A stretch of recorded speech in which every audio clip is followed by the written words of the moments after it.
Estamos en este rumbo de la mañana y ya está con nosotros un hermano de nosotros, un amigo, pero es diputado del Congreso de la República por el PRM y además un solidario y ferviente apoyador de lo bueno, en este caso que es don Orlandito Jorge Villegas, quien ha sido prácticamente una de las personas que más nos ha apoyado en este proyecto que hemos emprendido junto a John Péame, siempre está pendiente del espacio y queremos agradecer que está con nosotros para hablar de muchos temas de la actualidad política de la República Dominicana, social y económica, y sobre todo me gusta conversar con Orlando porque él es miembro del PRM, pero es un hombre de una visión diferente, de avanzada, como la generación nuestra, medio crítico, aunque se maneja a veces porque tiene que hacerlo.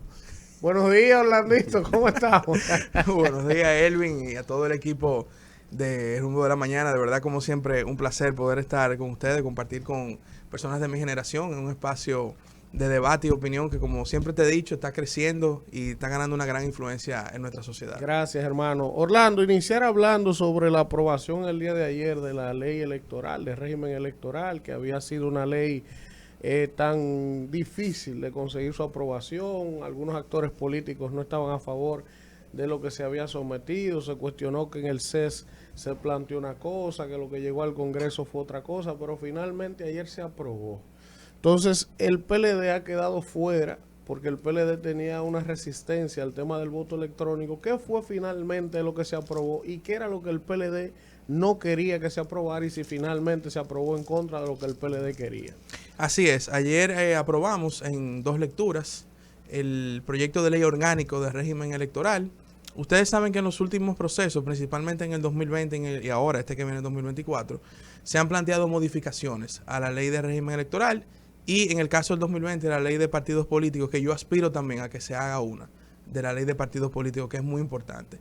Cada proceso, señores, hay que actualizar, digamos, las reglas de juego del torneo, y en este caso la Junta Central Electoral remitió al Congreso Nacional un proyecto, que digamos es el proyecto base, del cual se ha desprendido lo que hemos aprobado en el Congreso Nacional, y el Partido de la Liberación Dominicana en la comisión especial había planteado 2 puntos que ellos entendían que le hacía falta a la ley, que uno era el voto automatizado, que como ustedes saben la Junta propuso que fuera manual. Sin embargo, la ley aprobada establece el escrutinio automatizado.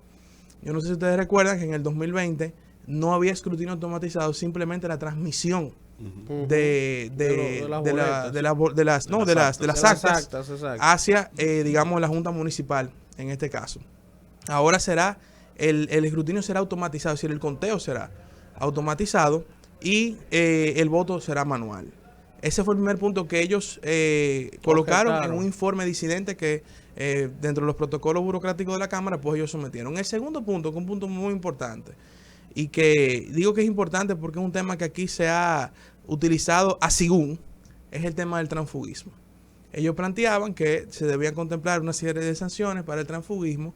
Sin embargo, y es nuestra idea y nuestro planteamiento, eso debe ir en la ley de partidos políticos. Eso no tiene que ir en la ley de régimen electoral. Lo que pasa es que el PLD ahora lo está viviendo en carne propia, cuando ellos fueron promotores de transfugismo durante muchos años. Ahora, eso debe ir en la ley de partidos políticos. E incluso, yo a ustedes les hago hasta un planteamiento formal de ese tema. Yo comentaba ayer y se lo comentaba al presidente de la Comisión de Junta Central Electoral, el diputado Elías Juezín Chávez, que tú no puedes simplemente sancionar el transfugismo. Yo te pongo el ejemplo, en la misma Cámara hay diputados que en estos 2 años y medio, 3 años, se han cruzado de un partido a otro. Ahora, tú tienes que regular bajo qué aspectos una persona deja un partido y se va a otro sin perder su mandato, es decir, sin perder su curul, sin perder si es un alcalde. Y a mí me gusta mucho, señor, el modelo brasileño. Oigan lo que hacen en Brasil, que es una figura reciente y para mí muy novedosa. Ellos abren cada cierto tiempo una especie de agencia libre y se llama ventana electoral. O sea, hay un periodo establecido por la ley que es de 1 mes. Y claro, ya después el Tribunal Electoral brasileño establece qué mes es dentro del marco de, digamos, de un periodo electivo, que tú, por ejemplo, Manuel, si Manuel no se siente contento en su partido y tiene justificaciones para irse, él puede irse a otro partido.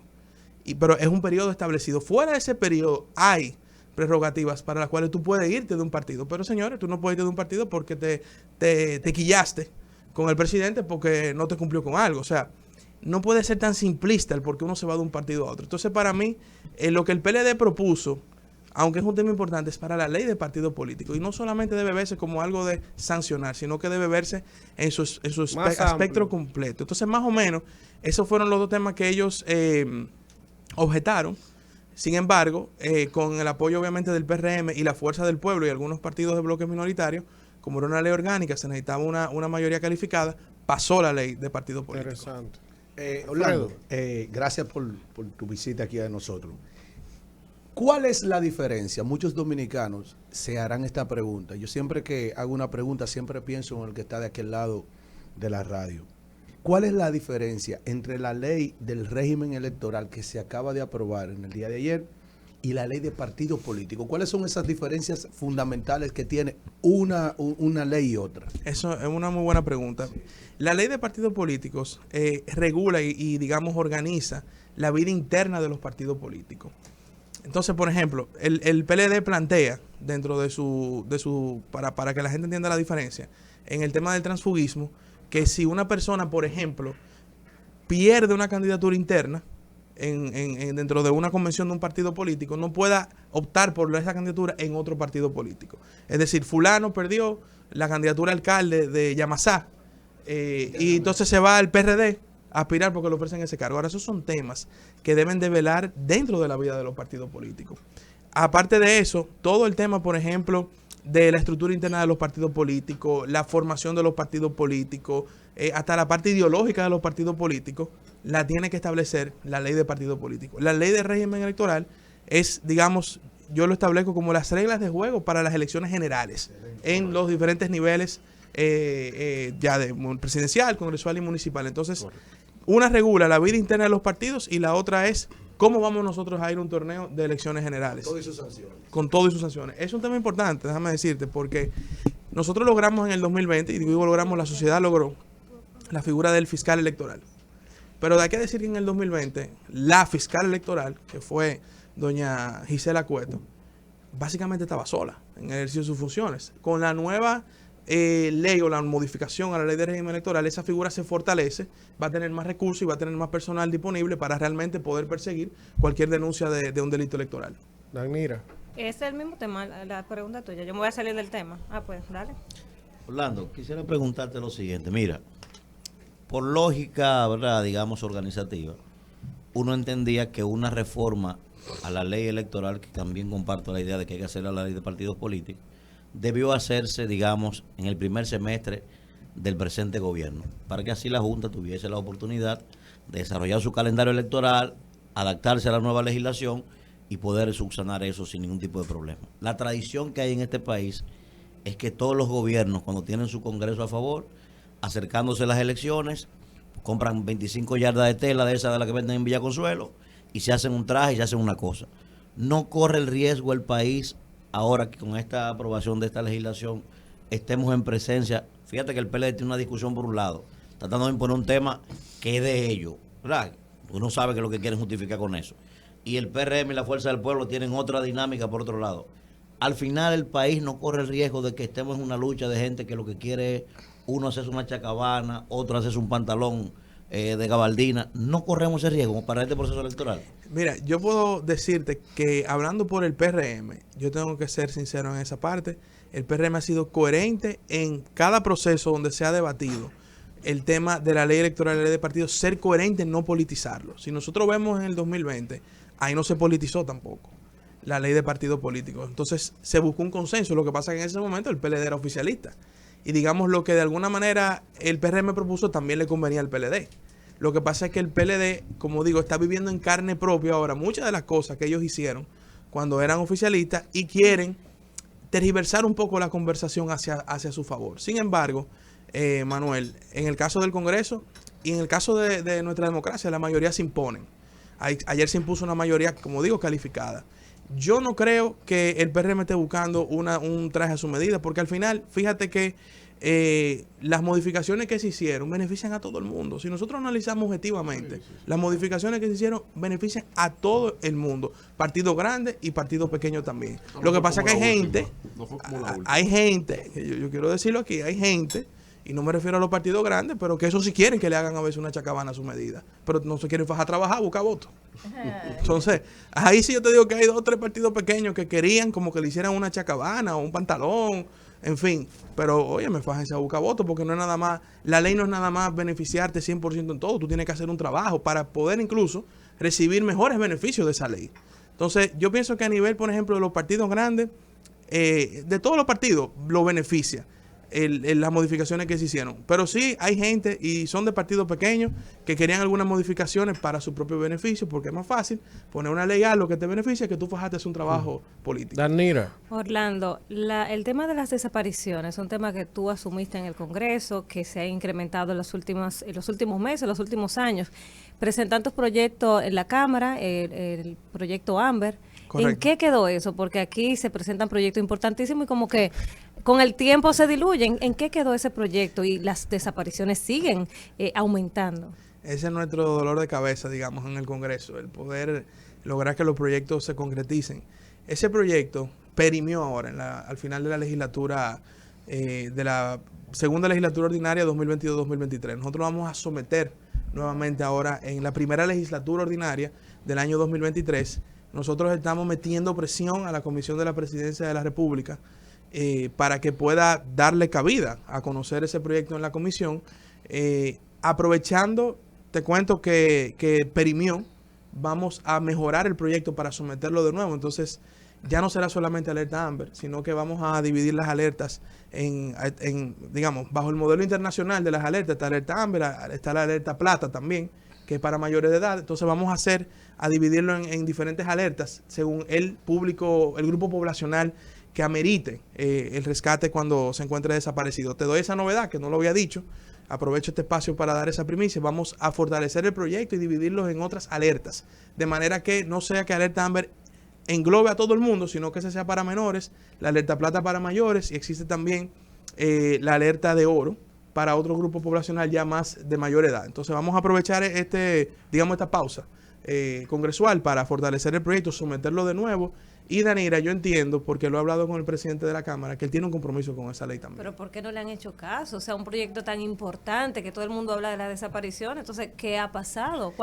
¿Ha faltado motivación? ¿No le importa a los diputados la desaparición?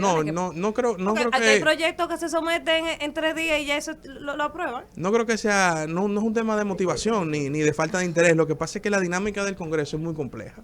Y en esta última legislatura, yo lo estaba analizando con algunos colegas en estos días, los proyectos que se conocieron eran proyectos de urgencia país para inmediato.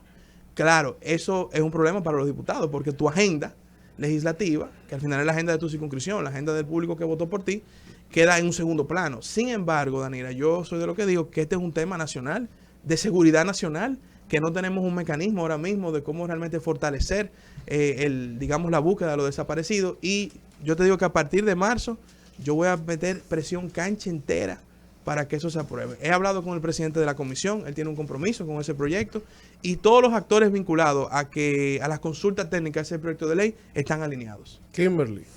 Orlando, para nosotros es un placer tenerte aquí. La verdad es que es la tercera generación de tu familia, de políticos. ¿Cómo eso ha influido en tu vida, en tu desempeño? Hoy en día que se ve mal visto que padres, hijos y nietos hagan política, no se ve mal visto para buscar los votos, pero cuando se llega a la hora de gobernar, pues vemos la oposición de algunos que nunca en su vida han hecho política, pero sin embargo quieren tomar decisiones en ese ámbito. Tú sabes que venir de una familia política es a la vez un reto y, digamos, una gran responsabilidad. Sí. En mi caso, yo estoy muy orgulloso del legado que llevo, de mi abuelo, de mi padre, de otras personas de mi familia que, aunque no quizá con tanta visibilidad, pero han estado involucrados en política. Y lo que yo soy hoy como político se lo debo a esa formación tanto de mi abuelo, con quien yo siempre cuento que tuvo una relación muy estrecha. Básicamente, cuando mi padre fue director de Indotel, que usted sabe, cuando uno es funcionario, tú no lo ves a la persona. Entonces, esos años, digamos, donde mi padre estuvo muy ocupado, mi abuelo fue quien, digamos, me dio una formación bastante fuerte. Sí. Y, mira, ser hijo de o no ser hijo de no te hace ni mejor ni peor político. Así es. Lo que pasa es que cuando tú llevas un arraigo social, de vocación política y de vocación social por esta sociedad, obviamente, como te digo, es un reto porque tú tienes que de alguna manera hacer lo mejor que los que estaban atrás de ti.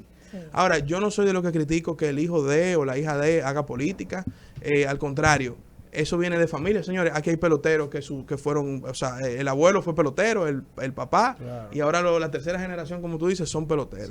Entonces, eso para mí son discursos superficiales, porque al final lo que nosotros tenemos que buscar es que si usted sea hijo de o no sea hijo de, ver su discurso, ver su capacidad política, de trabajo político, como tú dices. O sea, aquí hay gente que entiende que hacer política es sentarse, hacer un video en las redes sociales. Eso no es hacer política. Liderazgos de cartón. Y por eso yo digo, y voy a lo que decía anteriormente, la pregunta de Manuel, en la discusión ayer hubo gente de partidos pequeños que querían que la ley se acomodara a un pañuelo y a un saco, para no tener que salir a buscar votos. Entonces sí es fácil hacer política, ¿verdad? Ahora, el trabajo de campo en la política, el trabajo también intelectual. Compromiso, la ausencia en el hogar, con tus hijos. Todos los sacrificios que implican la política. Eso, señores, es lo que hace que este esfuerzo, de alguna manera, sea reconocido. Orlando, pero antes, primero, ser justo, ¿verdad?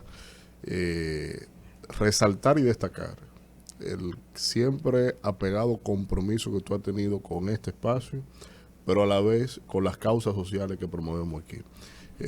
Lo que eres tú, perdona que te tutee, lo que es Yadira Enríquez, realmente son personas que hasta sin uno hablar sabemos que contamos con ustedes, y en lo que significan el impacto de vida de esas personas que se han movilizado, hay que destacarlo y ponerle rostro ante toda nuestra audiencia que también participa tesoneramente con 50, 100 pesos, 100 dólares, y eso realmente vale mucho, y primero poner eso por el lado. En la tendencia a la pregunta a mi compañera Kimberly, las perspectivas para hacer uso de los planteamientos de Jeremy Glenn, hacia dónde va la carrera política de Orlando Jorge Villegas, cuál es el planteamiento. Te vemos dinámico en todo, hasta en las cuestiones de Estado con el Poder Ejecutivo. ¿Dónde está centrado tus enfoques, tus planteamientos, y cuál es el mensaje que estarías construyendo de cara a esa perspectiva? Bueno, mira, nosotros tenemos una aspiración por encima a la actual, aquí en el Distrito Nacional, para el próximo proceso del año 2024. Nosotros hemos estado recorriendo todo el Distrito Nacional, fuera de nuestra circunscripción, que es la 1, la 2 y la 3, haciendo un trabajo con los dirigentes del Partido Revolucionario Moderno en las 3 circunscripciones, trabajando en el proceso de inscripción actual de nuestro partido, porque como dice Kimberly, ahí es que se sabe quién es quién. Y miren, señores, que yo recuerdo el proceso del 2016, Kimberly, tú seguro te recordarás. Claro, ¿cómo cuando olvidarlo? nosotros, Fue una sin selva nada, electoral. nos parábamos en los parques a inscribir personas. Ahí es que tuve el esfuerzo de la política. A construir el PRM desde cero. Y ahí, ahora, con este digamos, proceso nuevo, estamos trabajando con los compañeros de las 3 circunscripciones para incrementar la matrícula del partido en el Distrito Nacional. Y nosotros entendemos que la capital del país, el Distrito Nacional, pues actualmente el Partido Revolucionario Moderno tiene la senaduría y tiene la alcaldía. Deberá en su momento tomar una decisión de qué va a ocurrir con esas plazas a nivel de candidaturas. Pero el trabajo nunca se pierde y nosotros estamos trabajando, porque yo creo que la mejor carta de presentación es el trabajo. Pero cruzas de un lado a otro el edificio o cruzas la acera. Senador. Mira, como te digo, el partido tiene que en su momento evaluar Definir. cuáles son las realidades. ¿Qué va para arriba? Sí, no, pero por eso, cruza el edificio o la acera. Lo bueno es que están cerca los dos. Están cerca los dos. Alfredo. No creo que sea factible dejar que este hombre se vaya de esta cabina. ¿Cómo así? No lo estamos despidiendo. No, ya yo creí. Pero sin hacerle la siguiente pregunta. Cuidado. Orlando, ¿cuál es la opinión tuya sobre esto que acaba de acontecer en el Senado de la República y que se acaba de retirar, gracias al Señor, antes de ayer? La ley de trata y tráfico de personas que quería introducir el Poder Ejecutivo en el Senado de la República. ¿Cuál es la opinión tuya sobre esa ley, sobre lo que versaba esa ley y que ha enojado un poco a la sociedad dominicana? Lo primero es que muchos de los aspectos que esa ley contempla están contemplados ya o en algunas otras legislaciones o en algunos decretos emitidos por gobiernos anteriores. En segundo lugar, yo quiero reconocer, para luego entrar en el tema ya más de fondo, pero yo quiero reconocer la valentía del presidente Luis Abinader, porque esa ley es producto de un acuerdo que se firmó hace casi 20 años. Pero aquí todo el mundo se hace loco con los acuerdos internacionales. Y él tuvo la valentía de darle de alguna manera cabida a ese acuerdo. Ahora, ¿qué pasa? La ley que se sometió, obviamente, tiene aspectos contrarios a nuestra identidad y nuestra soberanía nacional. Y yo siempre he dicho que en el Congreso Nacional nosotros no vamos a permitir que ningún proyecto que intervenga en nuestra soberanía sea aprobado. Nosotros no lo vamos a permitir. Ahora, ese proyecto, obviamente, fue retirado. Entiendo que en su momento será sometido y el Congreso tendrá un espacio de discusión para establecer qué es válido y qué no es válido. Ahora, yo le digo a ustedes, todo lo que atente con nuestra soberanía, con nuestra identidad nacional, por lo menos con Orlando Jorge Villegas, no cuenta. Pero Orlando, vamos. No podemos también, dejar pero pasar la eso. oportunidad sin hacerle un reconocimiento público a tu padre, acompañarlos a ustedes como familia, que ya, ¿verdad?, hace un año de ese trágico incidente, decirte que la familia del PRM, tanto la del PRD como el país, todo lo que pudimos tratar a tu padre, yo que estoy en política desde los 18 años, él fue que me enseñó a usar mi Bibi, quienes lo conocimos sabíamos que era un hombre incapaz de alzar la voz, un hombre pulcro, sencillo, preparado, capaz, honesto, todo lo que se puede desear de un ser humano. Así que te acompañamos, estamos con ustedes y no vamos a permitir que nadie ensucie su nombre, al contrario, se reconoce todo lo que aportó a la sociedad y a la democracia dominicana. Muchas gracias. Orlando, tú sabes que a propósito de la pregunta que Alfredo te hacía, y yo sé que evidentemente ese tema de esa ley que el Ejecutivo envió al Senado no fue por un motu propio, o sea, y uno sabe que hay sectores presionando en esa dirección hace tiempo, sectores exógenos que tienen su agenda y están en eso. Pero yo quiero decirte lo siguiente, porque yo me encolericé con ese tema y muchísima gente también, porque es normal, cualquier cosa que atente con eso siempre va a tener de frente a la población dominicana. Pero me extrañó mucho, y en esto te hago un planteamiento más que una pregunta. Gente como tú, Aníbal Díaz, el mismo David, Yayo, o sea, esa nueva generación que viene detrás, yo esperé de algunos de ustedes que emitieran una declaración. Entonces, yo sé que es difícil, porque si fue el presidente que la sometió, ustedes no pueden insubordinarse. Pero te lo digo porque en ocasiones hasta el propio presidente debió incentivar a algunos de ustedes salgan y digan algo, porque como ya tengo que retirarlo porque me generó la cólera colectiva, porque así no se ve como que el PRM es un sello gomígrafo y que ahí no se puede disentir. O pero vean que tú eres diputado al Congreso y si tú estás viendo los planteamientos que hay ahí, mira como tú acabas de decir, nada que esté en contra de la soberanía, cuenten conmigo. Bueno, pues así en ese momento debieron salir y decir, miren, con el respeto del presidente, lo que yo he estado observando de ese proyecto, ahí hay cosas que hay que cambiar y yo no apoyo eso como PRMista. Porque si ustedes se quedan todos callados, ¿qué es lo que va a hacer? Que el colectivo, entonces va a decir, no, el PRM son todos unos traidores, mira cómo se quedan callados.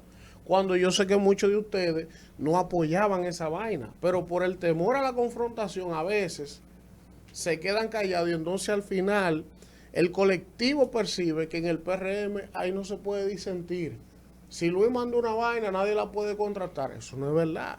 Y es más que una crítica, una sugerencia. Yo sé que es duro, pero hay momentos y temas como ese que son de soberanía, que aunque se quille quien se quille, hay que asumir posiciones. No, pero mira, en el caso particular, ustedes pueden ver, la semana pasada, en algunas declaraciones de prensa, yo di la misma posición que estoy dando aquí del proyecto. No la vi, en dos ocasiones. Pero excelente. Sí, porque primero, cuando me abordaron la primera vez, yo no había leído el proyecto. Yo no hablo de lo que yo no sé. Claro. Y había mucha, o sea, entre titulares uno podía dejarse llevar, pero yo soy de que me gusta leer mi proyecto. Después que lo leí y lo analicé, entonces en dos ocasiones que estuve interactuando con la prensa, sí di mi oficialmente posición, que es la que te digo. Y esto no es un tema ni de confrontación con el Poder Ejecutivo, ni es un tema de principio. Y, o sea, mañana el proyecto lo puede someter A o puede someterlo B. Y además, ya el propio Poder Ejecutivo, un ejercicio de humildad, lo retiró. Entonces, yo pienso que independientemente de que si mañana el proyecto lo somete el diputado A, el senador C o la institución D, mis principios son el mismo. Nada que atente contra nuestra soberanía. Excelente. Cuenta con mi apoyo en el Congreso Nacional. La última, Manuel. Yo quisiera preguntarte lo siguiente. Mira, el gran Salvador Allende decía que ser joven y no ser revolucionario es una contradicción hasta biológica. O sea que nosotros hemos creído que ser joven aquí es un asunto de edad. Y yo pienso que no es un tema biológico, es un tema de ideas. Yo quisiera preguntarte lo siguiente. Tú estás en el Congreso, tú estás en las calles, en el PRM, viendo el escenario de la juventud. Yo considero que hay 3 ingredientes, 3. Primero, hay un grupo de jóvenes que tienen compromiso con el status quo, con las cosas que uno desprecia. Hay un grupo de jóvenes que vinieron a repetir los mismos males de gente a la que uno quiere salir de ellos, no lo quiere ver ni en pintura. Y hay un grupo de jóvenes también que por tener ausencia de categorías pensantes están hablando un viaje de ñeca concentrada en tu aparte, en todos los escenarios que ocupan. Pero tú que estás en ese escenario, ¿tú cómo estás viendo a tus compañeros, a los demás colegas? Tú dices, hay la oportunidad de un cambio de cosas. ¿Tú consideras con ese grupo de gente que, oye, porque la verdad, sobre todo en ese Congreso, en esa Cámara de Diputados, hay un grupo de jóvenes que tú lo llevas al laboratorio de Amadita y te hace un coprológico con ese individuo, con el cerebro de ellos? O sea, ¿cómo es eso, Orlando? ¿Cómo tú ves ese escenario? Mira, en la Cámara de Diputados, la matrícula de jóvenes ha incrementado. Eso hay que decirlo y reconocerlo. Yo sí te puedo decir, porque lo conozco a todos esos jóvenes, de todos los partidos, independientemente del partido que milite, que todos tienen, primero, una vocación social. Desde sus provincias, sus municipios. Tú analizas la historia de cada uno de ellos. Te puedo poner este ejemplo. Tú te vas de un Orfani que viene de Bauruco y te vas hasta, por ejemplo, un Carlos Amarante, desde que está en la provincia Espaillá. Todos han venido con algún tipo de vocación social a llegar al Congreso Nacional. Yo pienso que nosotros, quizás como jóvenes dentro del Congreso, nos ha faltado una agenda común. Eso sí lo pienso y lo hago como una especie de autocrítica en ese sentido. Ahora, yo creo que en estos 3 años que vamos a cumplir ahora en este mandato, esa falta de agenda común quizás ha evitado alguna mayor visibilidad del talento joven que hay en la Cámara de Diputados y se ha dejado opacar por tantas noticias y a veces tanta desinformación que sale del Congreso Nacional. Esa es mi humilde opinión. Ahora, yo creo, Manuel, ya hablándote de la juventud en sentido general en política, el reto más grande de nosotros es darle contenido a la política. ¿Por qué? Porque un TikTok, un video, te dura 2 o 3 minutos de like y de views. Pero si nosotros no le inyectamos contenido a la política para poder entonces lidiar y trabajar con la generación que va delante de nosotros. Yo te pongo el ejemplo de la Cámara. Yo siempre digo que las veces que me ha tocado compartir, por ejemplo, con don Máximo Castro, que es el decano de la Cámara de Diputados. Amenaza con morir ahí dentro. Y por ejemplo, Máximo Castro Silverio amenaza con morir ahí dentro. Te pongo otro nombre. Juan Dionisio Restituyo, el presidente del Frente Amplio. Son gente muy culta, con mucha experiencia. Entonces, para tú ponerte de algún nivel de poder debatir con ellos, tú tienes que pasar página a la izquierda. Claro. Y estudiar y prepararte. Entonces, nosotros los jóvenes, el reto que yo veo que nosotros tenemos como en la política, usted sea diputado, regidor, dirigente, es inyectarle contenido. Para nosotros no vernos simplemente como, tú sabes que en Brasil le llamaban, en la legislatura pasada, porque usted sabe que comenzó un nuevo congreso el 1 de febrero, a la bancada, lo que yo no quiero que pase es, y ahí va tu pregunta, lo que le pasó a la generación que llegó en el 2018 a la Cámara de Diputados en Brasil, que le terminaron llamando la bancada selfie, porque lo único que hacían era subir selfies y videos. Entonces, nosotros no lo digo como bancada, lo digo a las generaciones que estamos haciendo política, en las nuevas generaciones que estamos haciendo política en la República Dominicana. Nosotros no podemos convertirnos en la bancada selfie de la República Dominicana. Orlando, muchas gracias, hermano. Tremenda. Un abrazo y usted sabe que este programa es suyo. Gracias a ustedes, señores, y nos veremos pronto nuevamente por aquí. Vamos al contacto y volvemos con más.